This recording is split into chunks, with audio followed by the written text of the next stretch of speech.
तेरा दिमाग खराब हो गया है क्या बहू? हंसी मजाक तक ठीक है, लेकिन इस तरह घर नहीं चलते। जितना जल्दी हो इस घर के तौर तरीकों को सीख लो। प्रज्ञा मुंह घुमाकर चली जाती है और तुरंत उसी वक्त एक रील बनाती है।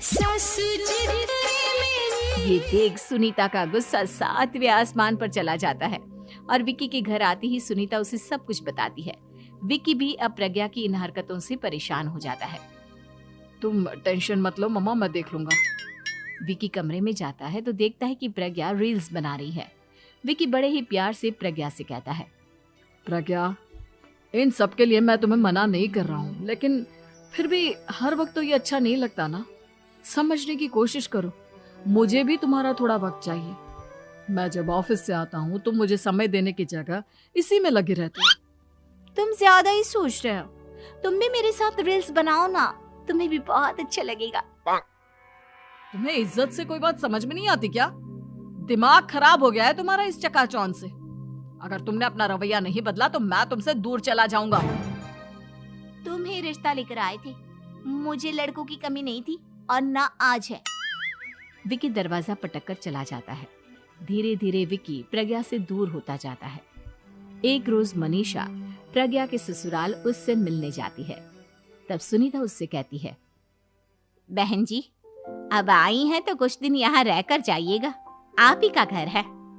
हाँ मम्मी, बहुत दिन हो गए तुम्हारे साथ एक भी रील नहीं बनाई मैंने। प्रज्ञा तुरंत अपने फोन में रील्स ऑन कर लेती है। ये सब मुझसे नहीं होता। तेरा ये भूत अभी तक नहीं उतरा क्या? बहन जी, आप कुछ कहती नहीं क्या इसे? जब आप ही कुछ नहीं कर पाई तो मैं कर ही क्या सकती हूँ। सास तो वैसी ही बदनाम है। शाम को घर की लाइट चली जाती है और मनीषा प्रज्ञा से कहती है, मेरे घुटनों में बहुत दर्द हो रहा है, तू लाइट का कुछ इंतजाम करना बेटा। अच्छा, कैंडल जला देती हूँ मम्मा। प्रज्ञा गाते हुए कैंडल जलाती है और खिड़की के पर्दे के पास रख देती है। मनीषा, जिसे बहुत दर्द हो रहा है, वो सो जाती है और प्रज्ञा हमेशा की तरह अपने रील्स में लग जाती है। उधर कैंडल की वजह से पर्दा आग पकड़ लेता है और मनीषा के कमरे में आग लग जाती है। बचाओ, कोई है, बचाओ। सभी भागते हैं और विक्की कमरे की आग बुझाने में लग जाता है, लेकिन तब तक मनीषा आधी जल चुकी थी। मनीषा की हालत देख प्रज्ञा रोने लगती है। विक्की मनीषा को तुरंत हॉस्पिटल ले जाता है और उसे एडमिट कराता है। विक्की प्रज्ञा से कहता है, देख लिया ना, तुम्हारे इस नाच गाने की वजह से आज तुम्हारी माँ की जान जाते जाते रह गई। अब पता नहीं तुम और क्या चाहती हो। उधर डॉक्टर कहते हैं, इनकी हालत बहुत नाजुक है, आधे से ज्यादा जल चुकी है।